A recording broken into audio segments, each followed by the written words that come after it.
guys, welcome to this episode of All About the Apple. In today's video, I am going to be doing my review of iOS 7 right here on my iPad mini. So the first thing that we notice in iOS 7 is the new beautiful lock screen. It just looks gorgeous. The refined typography, we have access to all of our controls. And it's just, which I'll go over in a minute, but it just is really nice, all this stuff. We have the date and the refined typography. Like I said, still the same iPad logo up there. It looks a little bit thinner. Everything's been really refined. Looks really great. Battery logo seems to be just a little bit longer. Maybe it's just me, but it seems like it's a little bit longer. And then now, of course, to unlock, we have our slide to unlock thing here. And this wallpaper is dynamic, which I will show you guys the different wallpapers in a minute. But you can see as you move the iPad around, it does move. So that is pretty cool. And then to unlock, we can swipe anywhere, as you can see here. You can swipe up to get function to the camera. Nope, wrong way. You swipe it from here, which is nice because you used to get a photo, like a photo frame option. There is no photo frame now, but there is an option to get to the camera, which I find is cool, because I think they kind of left that out because they figured that people don't take quick photos with their iPad. But I think there are definitely enough iPad photographers to warrant that, having that quick access camera feature, because I get used to that on my iPhone. I like having that there. It's a nice feature. So now we can slide unlock. We do not have to slide like here. We can slide up here. We can slide up here, just anywhere. And then we get this beautiful animation when the app's flying. So let me show you that one more time. You see the app's flying, it's kind of more slower. In iOS 6, they kind of just went in all at the same time, and it was kind of a slow animation. This is a really beautiful animation where they fly in and they kind of group together. I just think it looks really good. It's all really smooth on the iPad mini, as well as the iPhone 4S and 5 and 5C and 5S. I think any device except for possibly the iPhone 4, which I own, I've noticed it's been a little bit, just a slight bit, it's not as smooth as the newer devices, which, of course, it can't be expected to be as smooth, but, you know, it still works great. You still get the look. Let me go over some new features here. We have the home screens look pretty much, start to look a lot, more, you know, like iOS 6 when you get into the third-party apps, because they're kind of like the same icons. Although we do have the new dock, which is translucent. You can see, kind of hard to see in the video, but you might be able to see it. You can see it's kind of, it changes as the little particles there, whatever you want to call them, move. So it is transparent, although it's just kind of just a square rectangular thing where our apps can sit. Doesn't look like a piece of glass, of course, because all that stuff is gone. It's not real world looking anymore. It's not skeuomorphic. It is all flat, and I really like the design. It's a welcome change. I think it looks great. So the home screen animations are just the same. Swiping through, it's easy. And then we do have a few new features, a few new looks on here. And we have a new feature called Control Center, where we just swipe up and we get access to just quick controls. You can see it is transparent. You can see like the icons through that, which I really love, that transparent blur effect. I think it looks awesome. And I'm pretty sure, yes, the things do move. Like when you have other things open, the things still move as you move the iPad. Now, it isn't like a dramatic movement as you see in the lock screen, but it does still move, and it is pretty cool. Probably one of my favorite features, actually. But you can see here we have playback controls, so if nothing's playing, you can just hit play, and you can get a random song. You can control volume. We can get airdrop here. We can control airdrop controls, brightness. You can get a timer, which takes us to the clock, which I'll show you the apps in a minute. And then we can get access to a camera.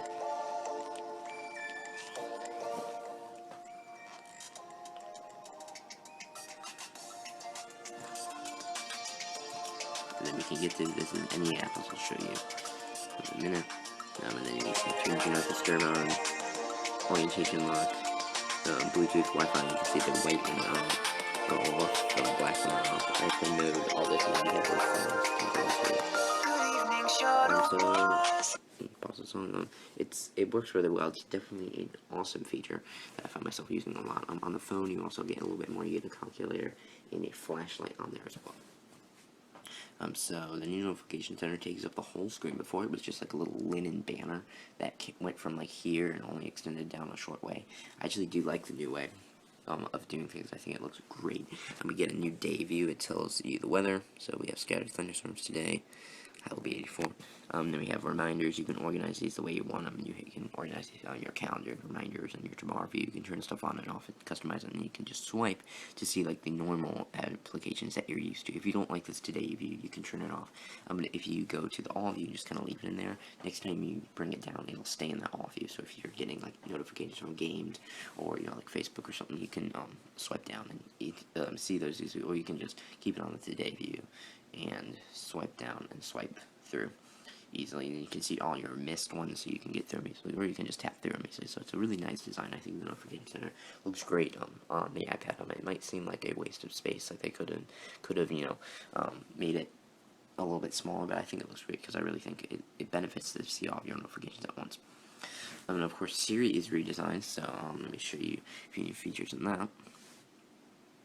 So as always, we hold down the home button. What is the weather like today? And this actually takes a minute. Here's the weather today. And there it goes. The new voice is a little different. Let me see if I can get it to talk a little bit more. To get some. So you can hear the voice a little better. What is Apple's stock price? Apple traded down 0.71% yesterday at $482.75. So they hear the voice a little bit. I will try out the male voice. If you just go into settings, general, Siri, you can now change the voice gender. I'll just change it to male real quick so you can hear. What is the weather like today? Here's the weather today. And there's a new voice. So it can do a lot more things, like it can check Twitter, it can do all the normal stuff, like some things you can do Twitter, you can do Facebook, restaurants, all that stuff. And of course it can play music, which I always use frequently. Play music by Sky Sailing. I couldn't find Skype in your music. Not even close. But the nice thing that you can do, I think you could do this with the older Siri.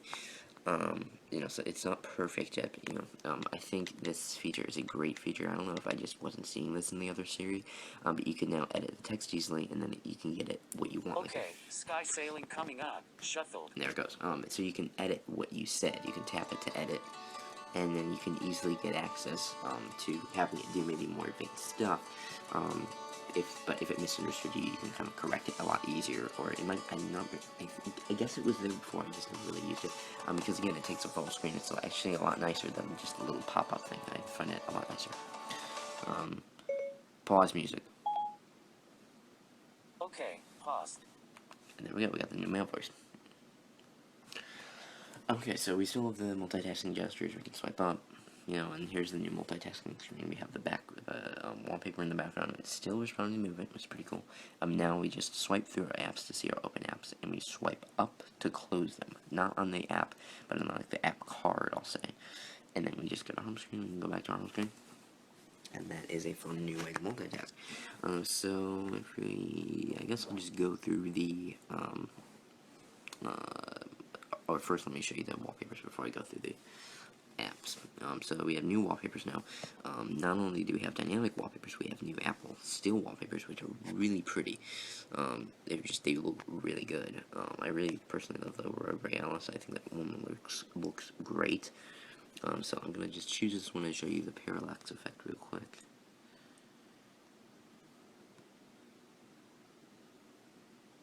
Okay. Now let me go back to the home screen, and it's kind of hard to detect on video. But you can see it just a little bit. Actually, it almost looks better on video.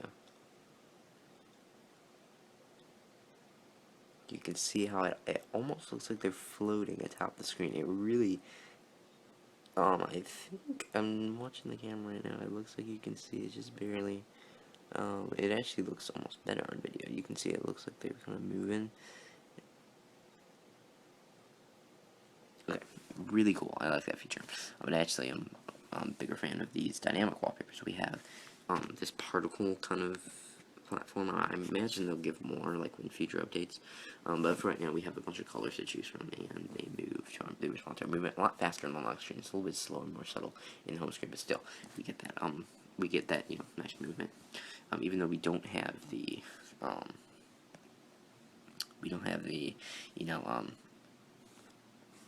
parallax effect on this, we get the movement of the particles and stuff, which I find it really fun. I think it's cool. So now let's go into the apps in no particular order, just the order that I have them in. So here's a new messages app. You can see we have everything's been flattened out, and it just looks great. We can swipe through, and we have new kind of animations and easy, just kind of cool. Just everything's flat, obviously, and it really looks cool. I think the messages app is great. So there's messages, and we can go into calendar. Here we have a new week view where we can see the whole week, and what you have throughout the week, which is cool. You can have the month here, and then you can view the whole year like a standard calendar. So that's nice new redesign. Everything's red and flat. And then for reminders here, I do like that reminders looks like it's just kind of floating on top of the home screen, because you can see that there's transparency there. The things don't move like the dynamic. You really wouldn't expect them to anyway, but it's cool that they have that. You have schedule, you have what's going on, then you can have your reminders. Of course, are all synced to iCloud like normal. You can add lists, edit it, and you can check them off. And it's really cool because it looks like it's floating across the home screen. So when you go back to the home screen, it actually kind of looks like it was just floating on, so that's cool. And then we have FaceTime, of course. FaceTime doesn't look that much different. It's just kind of the average thing, and you have your face, and it's just a little flattened, as you can see there. So yeah, not a huge bunch, but still redesign. Then we have maps.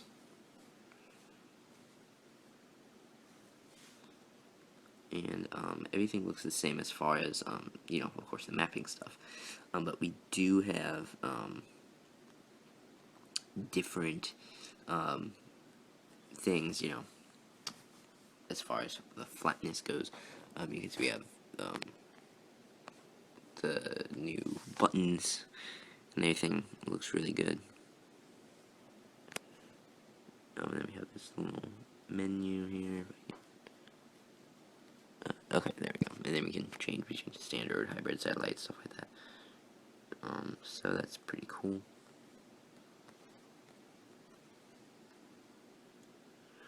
Okay, and then we also have the new sharing thing, the share sheet, and we can share it with people nearby. Of course, the pop-up menus are now transparent. That's really cool. Also, I don't know if I'm the only one who's noticed this, but you do get a slight parallax effect on the pop-up menus, and when you adjust volume even, you get it. I don't know how visible it is here. If I adjust the volume quite a bit, it kind of seems to be floating across the screen just like the icon. So pretty cool. Then we have, this is a new share button. Instead of a box with like an arrow popping out of it, it's kind of a flat, of course, thin typography, thin line box with an arrow going upward. So that's the new share sheet kind of thing. And the notes has been redesigned here. We can swipe, get easy access. Just about everything else has been redesigned. Just everything. All the built-in apps have been totally redesigned from the ground up. They all have the awesome features. It really looks great. The one last thing I'm going to show you is iTunes Radio, which we have here. We can easily go in here with our station, and it will play us songs like Pandora. And we can favorite them. We can say if we like it.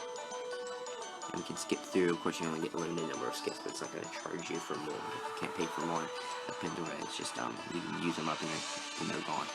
But that's pretty cool. I'll just use one now because I'm not listening. So there we go. And we get another song playing, and you can just kind of easily skip through and do things. So it's pretty cool. I do like the iTunes Radio feature. And then of course we still have the standard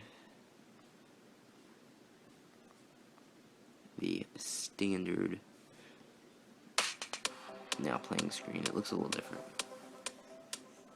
And then when I turn it on, we have more controls in the lock screen. Of course, we have a transparency effect. Also, the camera app has been redesigned, and it looks great. So I'm just going to show you right here real quick, and we can still focus. If I can get it with one hand, there we go. We it's still focused, and when you have like a button here, which actually is really satisfying to press. And when we now have HDR on the iPad. So hold on, let me put this here, let me put my stand on so I can show you guys a little bit. You can swipe through, so you can swipe to get the video, swipe for photo, or we can get a square photo as well. So that's pretty cool. We can switch our cameras, and also we can turn on HDR, which actually works pretty well. Let me go here. We can't tap those, but we have to swipe through, which can be a little confusing. But you can see there's the HDR feature. It saves it pretty fast.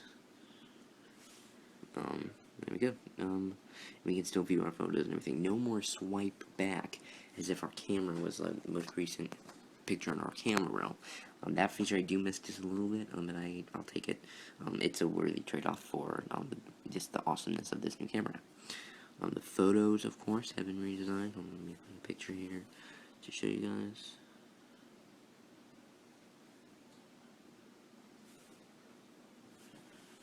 And we can easily zoom in on photos. And the photos pretty much, this part looks a lot of the same, but we have transparency up there. We can edit it, we can apply filters. No live filters in the iPad, but we do have filters, of course, now where we can add photos, to our photos. That is really nice. And then we can view them as moments and stuff. We can easily view like years of photos, which is really cool. I like that that feature. It's really cool. And Safari has been redesigned as well. It's completely flattened and easily do everything that you did before, except now it's transparent, which I like that. You can see our open tabs on iCloud. Nothing open right now, and we can add tabs easily. A little different than before, but when you think about it, it's very familiar, but yet it's a lot different at the same time. And we can now airdrop with people too, I believe. There's a new feature where you can also see what people have shared with you as well. Although I'm not a social media person, so I wouldn't know. But I believe that's a new feature where you can view Twitter, shared links and stuff. Also, we have the new settings app. It's kind of the best example of the new things, like switches. You can easily see the switches when you. I'll just switch them off real quick. Turn it back on. Okay. I'm gonna make sure to turn it off. But you can easily the new green switches. You can usually turn them off and on. They're a lot of fun to do. And you can easily swipe and do stuff just like you did before. So you have the new flatness, like the blue. I like that new blue color. You can easily get through everything. It's really cool. And then also, yes, Control Center does work with an apps. That's what I need to show you guys. With usually most third-party apps, you have to swipe up, and then it shows a little arrow, and then you swipe again, and it comes up, like the notification center usually does. Like when you're in an app, you have to swipe twice to be sure you really want it, and it's not just a game gesture. But this, in like third-party apps, you can easily swipe up, and it's kind of hard to see transparency here, but you can see it slightly in that blue. You can easily use Control Center in apps, and you can turn that off if you want. You can play your music and do anything that you want to with Control Center. So it's nice if you need to take a quick picture, you don't have to go back to home screen, you just swipe up camera. And that works great on an iPad too, because I do like, or on an iPad as well, because I do like taking pictures. And also, another subtle difference is the clock icon is now live. See me moving there, so that looks really cool. Although I'd rather just check the time up there, because I'm really bad at reading those types of clocks, being the digital age. But this is the new scroll wheels that really look awesome. Set timers. This is our new timer app. It looks a little the same, but of course different. Lots of it is white and red, like the calendar and the clock are white and red. We have the new thing for a stopwatch. Thin typography, of course. We have an alarms. We can set grid for an alarm, and we have the work clock, of course, with weather.